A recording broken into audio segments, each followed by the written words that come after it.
drive-in in Fullerton that we used to go to. And I don't know whether it's still open or not, but that was so much fun. So Yeah. much fun. That's Okay. all. It's all going to come back now. I bet. Yeah, I hope so. that's fun.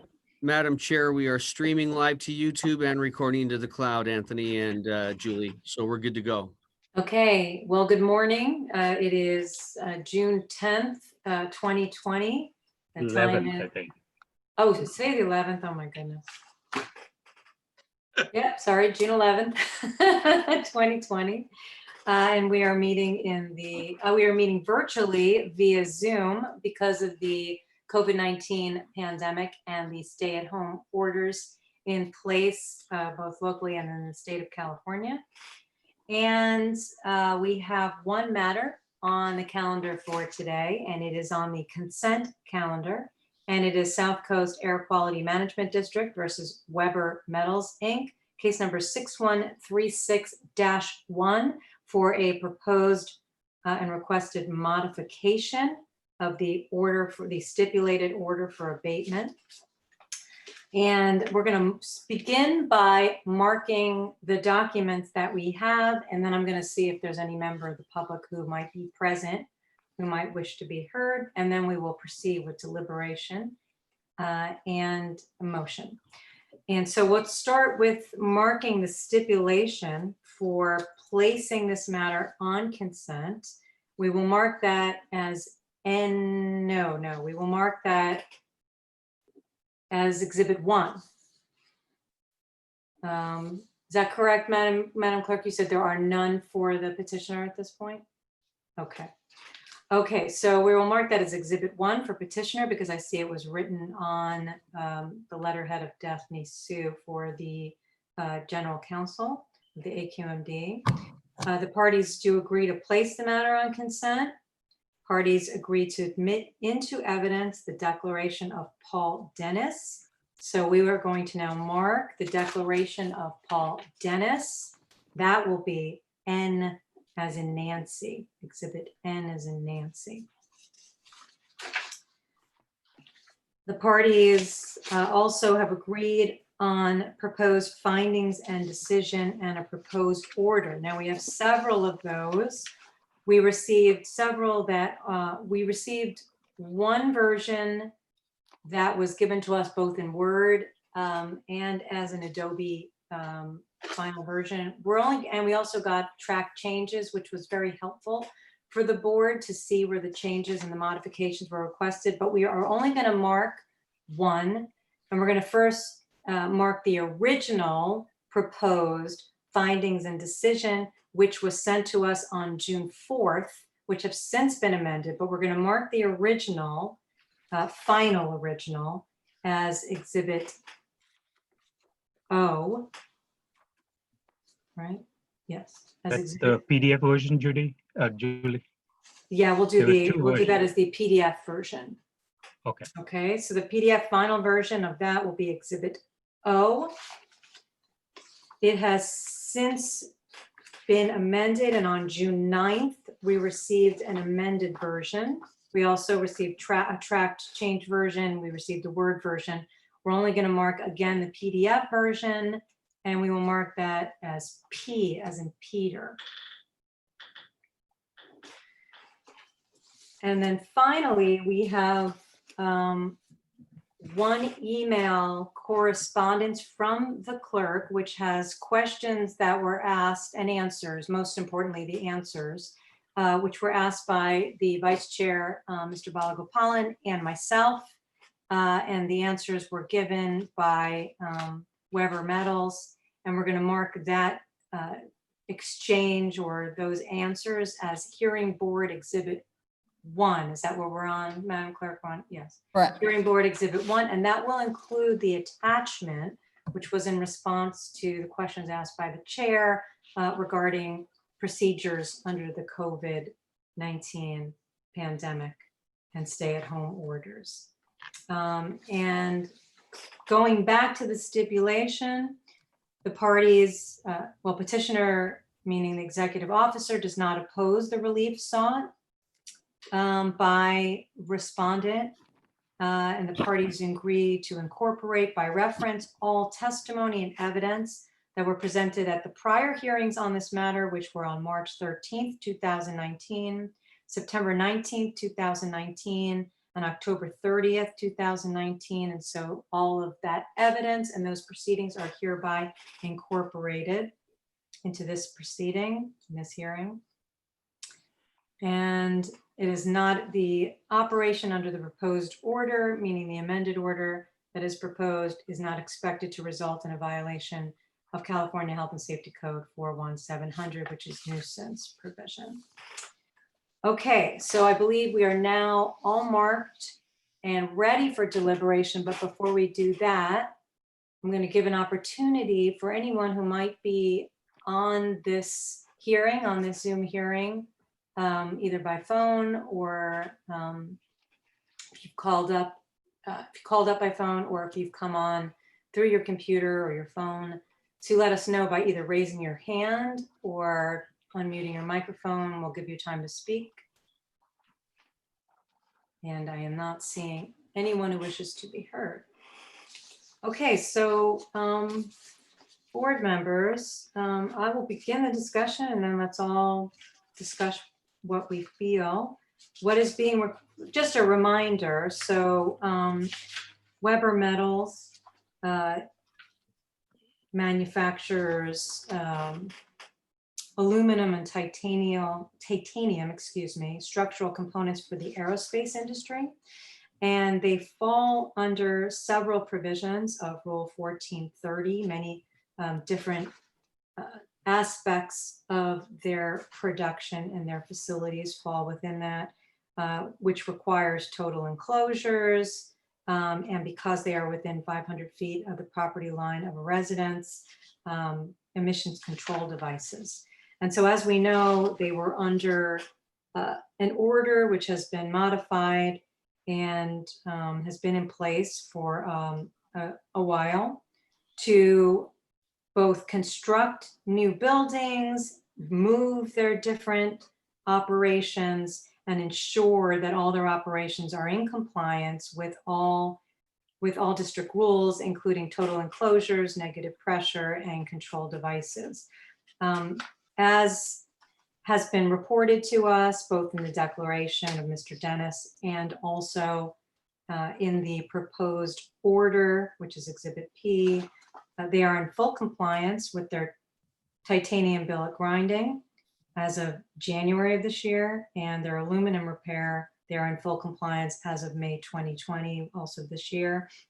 The only issue that remains is they're not quite finished with the titanium repair, and all the evidence that has been presented, including in the responses to the questions by myself, by the chair, with regard to why they need additional time for titanium repair. All those answers are in the evidence before us. It is related to the COVID-19, that in fact, all of these different operations and repairs, all of these upgrades were supposed to happen pretty much simultaneously, which meant a lot of crowding of crews. And in order to space that out, they have finished the titanium billet grinding, the aluminum repair, the titanium repair, they will need more time on. However, in the interim, the parties agree that there should not be significant or expected to be any environmental impact, largely because grinding activity for titanium repair has been reduced 40 to 50% as a result of the economic downturn. Also, even though they haven't finished that building M East, which is where these operations will ultimately be housed, where they currently are, they are under negative pressure, total enclosure, and they have air pollution controls in place, which are controlling most of the output, or the emissions. So with all of that, and also given the fact that originally they had proposed December as an end date, and they have moved that up by a month, which would avoid any additional anticipated lockdowns should there be a resurgence of COVID-19 in the fall. I think that there is good cause to allow this additional extension of time for just that particular portion of what they had to do. They are in full compliance with all other conditions. And I think there's good cause to allow them to have this extension of time, especially since they have dialed it back, I think significantly. And so there should not be a problem with them reaching final compliance. Those are my thoughts. Anyone else have any thoughts? Mr. Balagopalan. Yeah, I think just echoing what you said, they finished both the billet grinder and the aluminum repair. So those all went in and meeting the requirements of 1430. The only thing they've submitted the source test protocol, they haven't done the final test. And I think to your point, the existing billet repair is going to a temporary collection system and a control system. And they also currently are meeting the grain loading required by the rule, 0.002 grains per standard cubic DSCFM. So they are meeting the rule limits barely, but they're still meeting it. So in a sense, they're in compliance with the existing control system and collection system. So when they move into the new, they should get a lower grain loading, hopefully, and they do that. I think, and we recall that part of the reasons for this delay is the selection that they did initially for the control system was a wet system, trying to meet the fire code, and then they ran into problems with the billet grinder, and then they subsequently had to go to a dry system with the baghouse or the HEPA. So that also delayed, and that's when they came for the modification the last time around. So that set them back. But I think they've been diligently working to come into compliance. It looked like they've put out a lot of capital outlay to meet the rule requirement. I'm also add that they've submitted new application. They have 5 pending applications for the baghouse for the control system for the building for the billet repair system, and I think they request expedited, but we don't see the application number. I checked again this morning. Looks like they have not entered in the system. Probably, with the staff not being there, there must be a little bit of delay in getting these applications to the engineers. But these are Title V facilities, so they'll have to be reviewed, go to EPA and so forth. But I think the time frame coming, by November, that should give plenty of time to get the permits approved both by district staff and also by EPA, and they can do the installation, meet the requirements.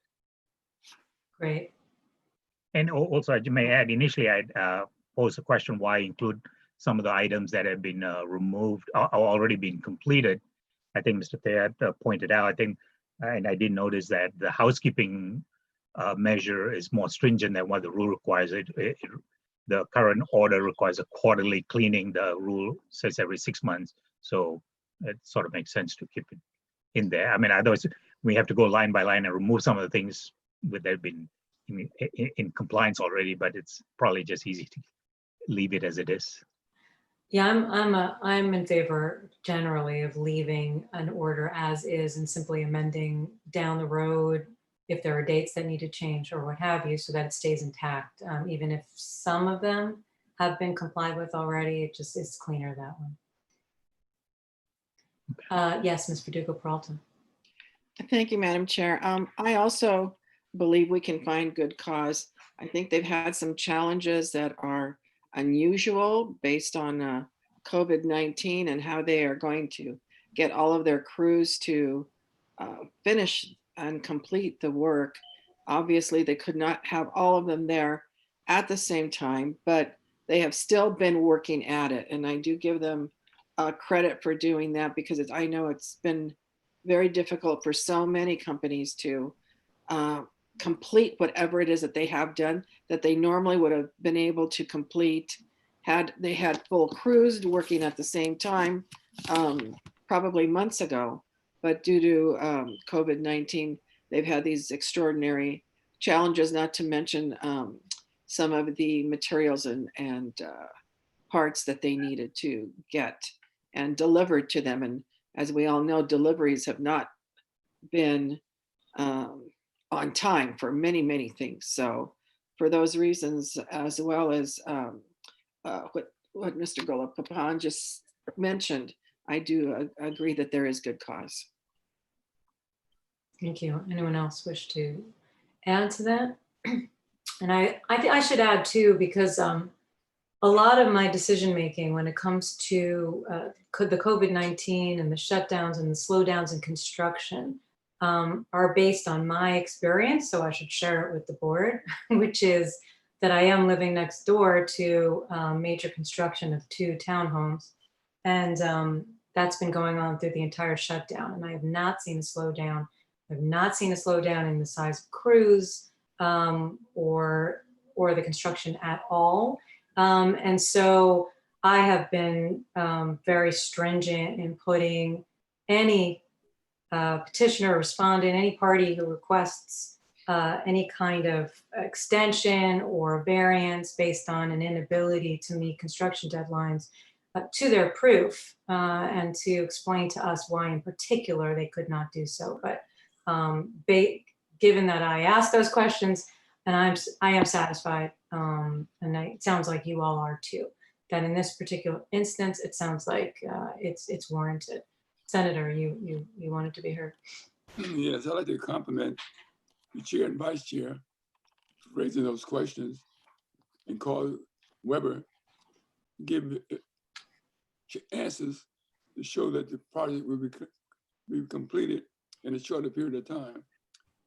However, Weber's initial decision was to set December was because they made a reasonable decision to protect the employees and contractors, et cetera.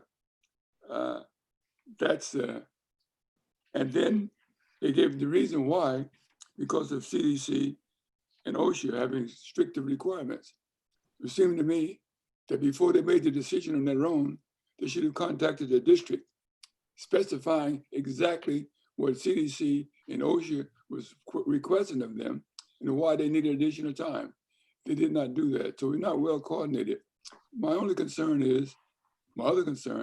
that the district did not cause them to cut the time frame. It was the board members, but the district had a consent decision that they would meet the June 30th deadline. Now, notwithstanding the fact that they're copping a plea, you might say, they're asking for additional 5 months, even though with those limits that you're imposing on them, additional 5 months. The question is, why would that be needed from June 30th to November? That's not well explained in my view.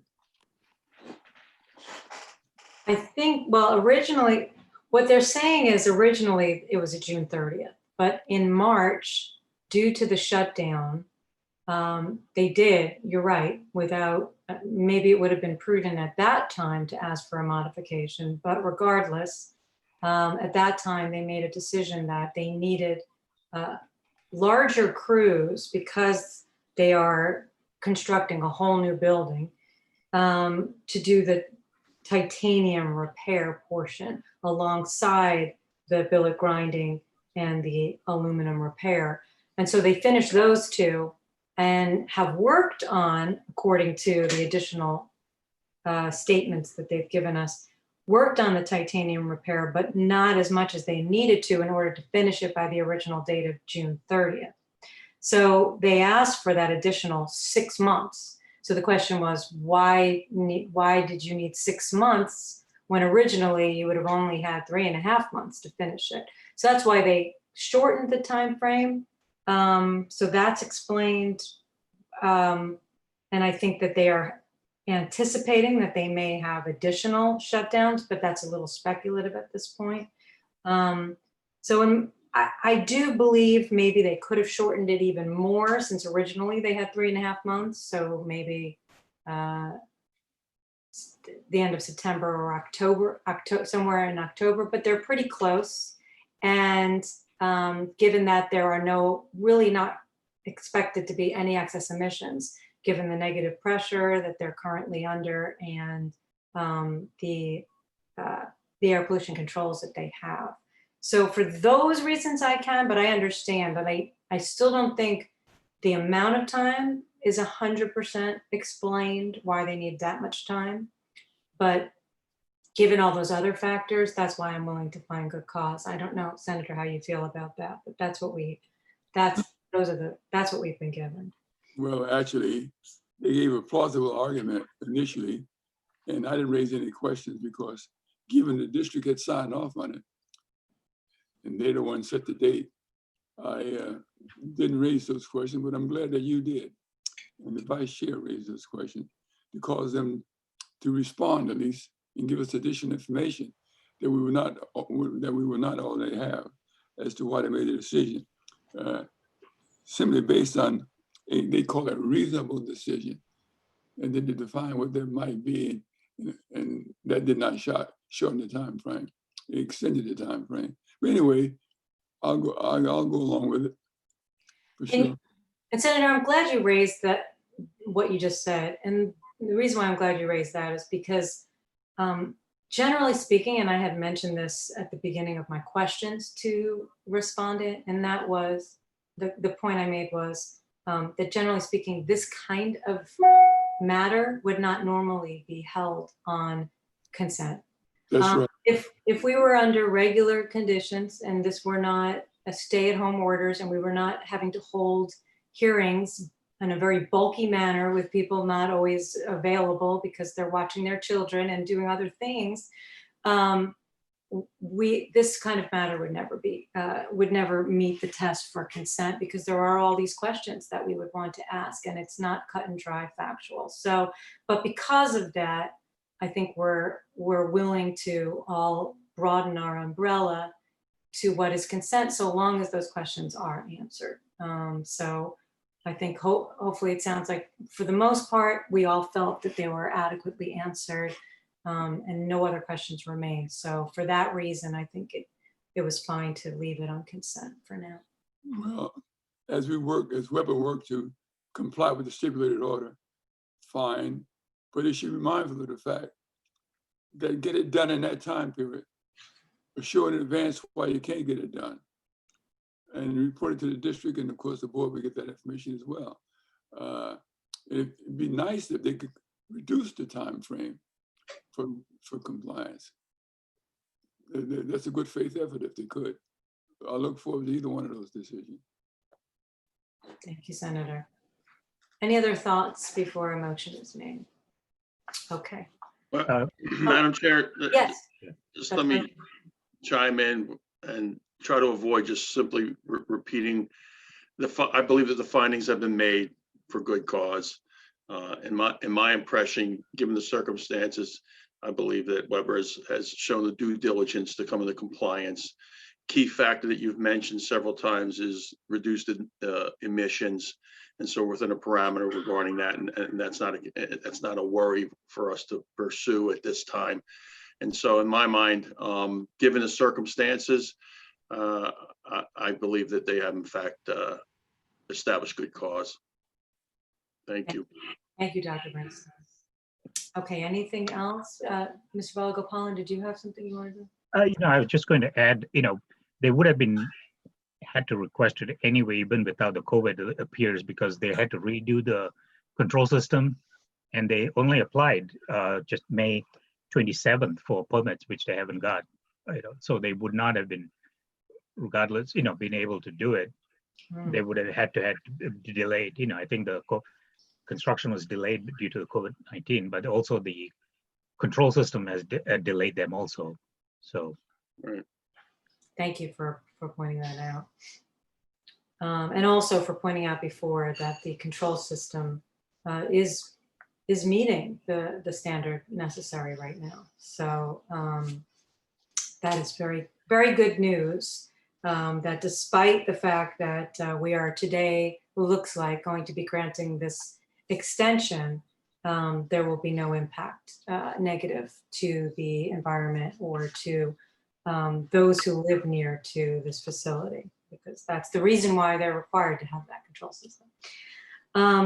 Okay, so if there's no other comments, I'll make a motion in the matter of South Coast Air Quality Management District versus Weber Metals, Inc., case number 6136-1. I move that we grant the proposed stipulated modifications to the finding and decision for, to the order for abatement, to the order for abatement that is stipulated between the parties.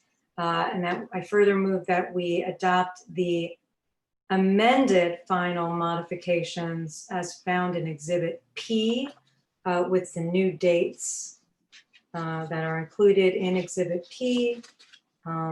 Just to be clear for the record, what are those dates? October 16th, 2020 as the commissioning of the mechanical system.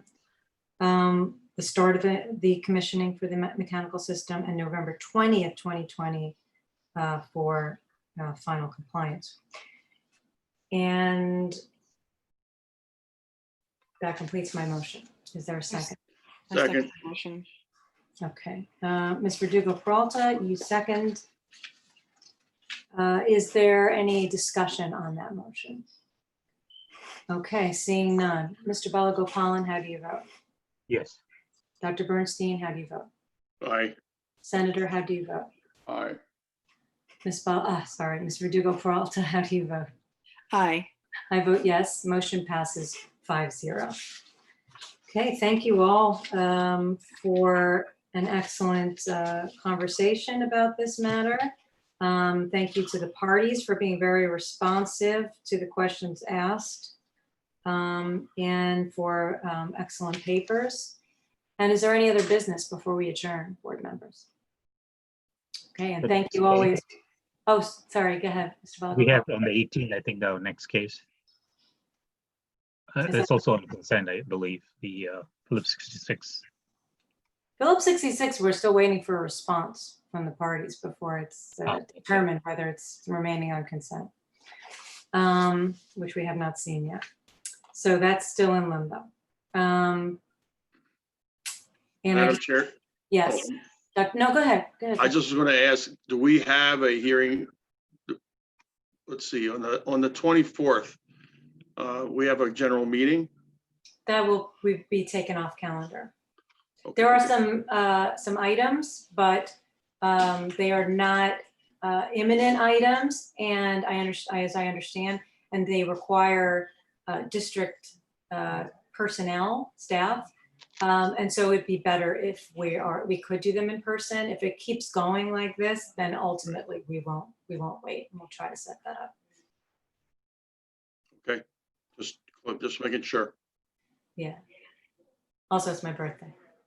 Well, happy birthday. Yeah, no, it's not yet. Good reason not to have that. Well, if we have to. Well, that's a good reason to meet for a while. We can have a little birthday party, Right, what else am I doing? virtual party action.